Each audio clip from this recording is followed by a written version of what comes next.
Hello, everyone. So, preseason game just concluded. Uh, week two, all the good stuff. They won 25-19. So, starting offense didn't do as well, you could say, as the New Orleans week. I feel like Cousins played okay, probably not great. Had the one screen pass that he kind of threw off his back foot, missed it.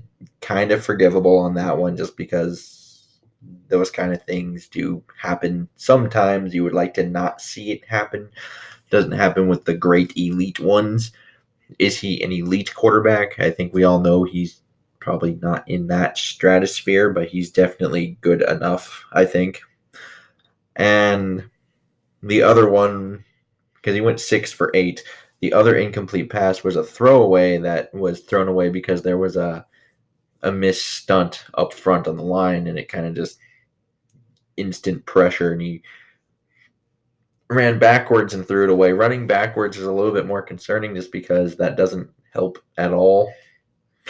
Because if you're trying to get outside the tackle box, it's just where the tackles are, and this way in order to throw it away. So if anything, you got to run to the side. If you run backwards, that's only going to allow for either a larger loss of yards when you do get sacked or an intentional grounding because you're not outside the tackle box. So I was a little bit more concerned to see the fact that he just ran straight backwards. And the running game, I don't think it did as well tonight either. But I do think that will get better once we have both Dalvin Cook back and Brian O'Neill in the game, just because Dalvin Cook is a much better player when it comes to those zone runs, and that's a lot of what they were running tonight.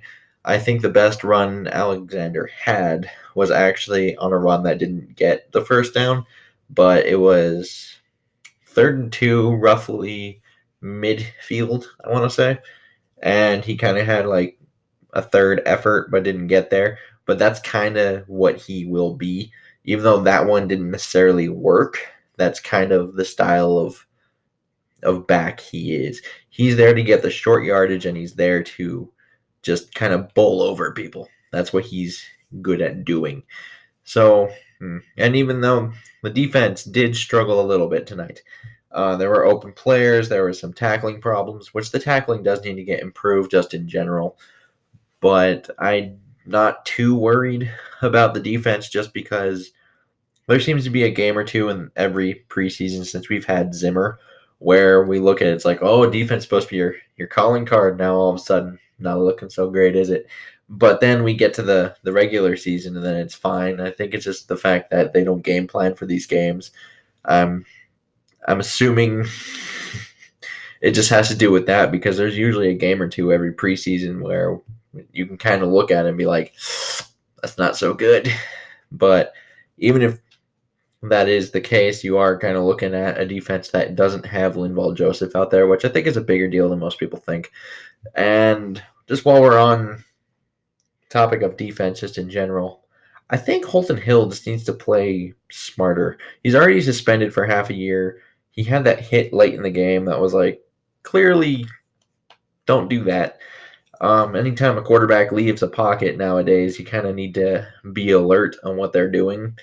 And not saying I agree or disagree with quarterback protection rules, but I do know how they call it. And he has to be aware of that. And you can't be getting ejected from preseason games when you're already suspended half a year. It's a little ridiculous at this point.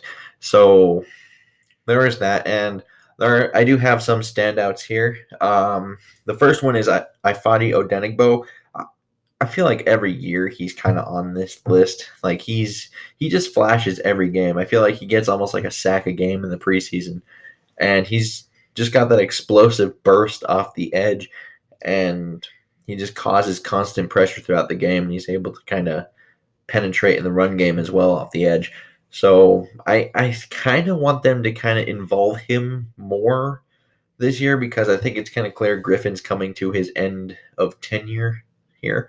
So it would be kind of nice to see Ifeadi get some more reps either throughout this preseason or the regular season just with more starting caliber talent, because it would be kind of nice to see what we actually have in him, because Griffin is on the other side of 30 now, and we need to start preparing for life after him.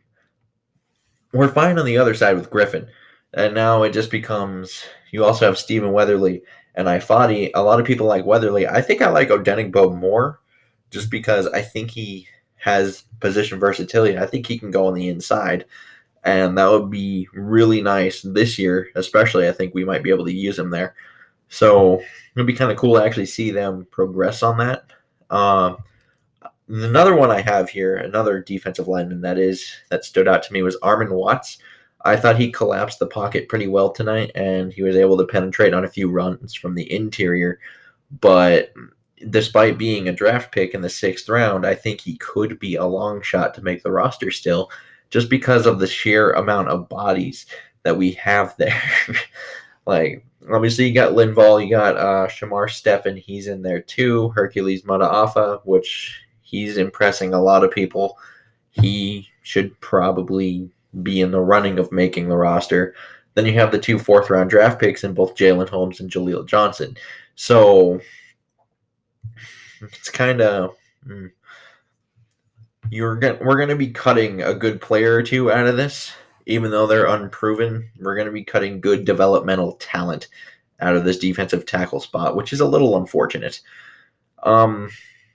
So just the bodies there could prevent him from making the roster, but I do think he played really well tonight. He got half a sack along with Ifadi tonight. And another one, just sticking on the defensive side here, is Jaron Curse. I thought he kind of took a bigger step last season. He kind of struggled a little bit at the beginning of last season, but then he kind of came around, and then he kind of became one of their favorite tight end killers, so to speak. And he's just continuing to make plays this preseason, and tonight we saw him blow up kind of, a few runs and a few underneath coverage looks, and that kind of bodes well for his whole, maybe he's being converted to linebacker thing, because I remember that being a thing, and that kind of bodes well for that, because now all of a sudden we know he can handle being in the box and trying to do that kind of thing.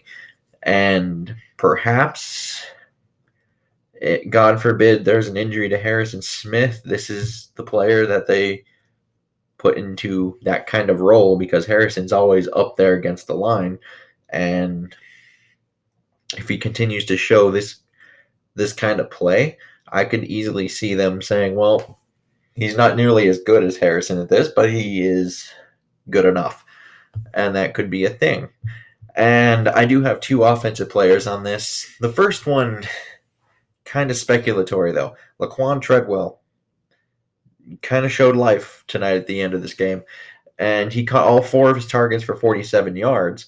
And there will probably be some people that are like, see, look, he is kind of progressing at a very slow rate, but kind of progressing. And then I feel like there's going to be another batch of people that are like, there were trade rumors. Is this just showcasing for a trade? And I'm not entirely sure if they would showcase him for a trade, just because right when you start shopping a player around this time, you're probably going to cut that player. So why would you trade a pick for a player that you're obviously going to cut? So I don't know if showcasing him is necessarily the right term, but I don't think Treadwell is necessarily lost in this battle for the 3rd receiver spot. I know a lot of people like Chad Beebe. It's a whole batch of unproven players. So I think if your 1st-round draft pick from way back when actually starts showing life, they might be a little bit more inclined to be like, maybe. So that's a thing. And also, Chad Beebe probably more efficient from the slot, I would say. And when you have Thielen, who's one of the better slot receivers in the league, it's a little hard to, find everyone on that. So if Treadwell ends up being a better outside receiver than Chad Beebe, all of a sudden we're looking at Treadwell being the 3rd receiver again, just because we have so many unprovens, whether that's obviously Treadwell or Beebe, or you have Brandon Zylstra. You have one of the 2 7th-round draft picks in Dylan Mitchell and Olabisi Johnson. I don't know, Jordan Taylor's in the mix too, so it's a little interesting. And my last one is a little bit of a surprise one, just because I didn't see him too much in the game, but when he did pop in, I liked what I saw, which was Oli Udo, tackle out of Elon, other 6th-round draft pick, along with Epps and Armin Watts.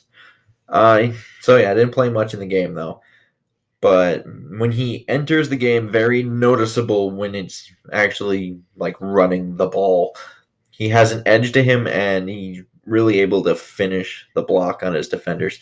So he's still a little sluggish in pass protection, which is a little unfortunate, but he's so athletic and so freakish that if you go back and watch a Blasting Games touchdown, you just watch right tackle 74. He mauls the guy. And when they were expecting to run the ball, he was able to do that consistently on that last drive too. So his run blocking is kind of impressive, but we need better pass protection from him still, I think. And I would like to know who you guys liked in this. If you guys, have thoughts on any of these guys, or even the Treadwell thing, or just anything preseason in general. So until next time, I bid y'all adieu.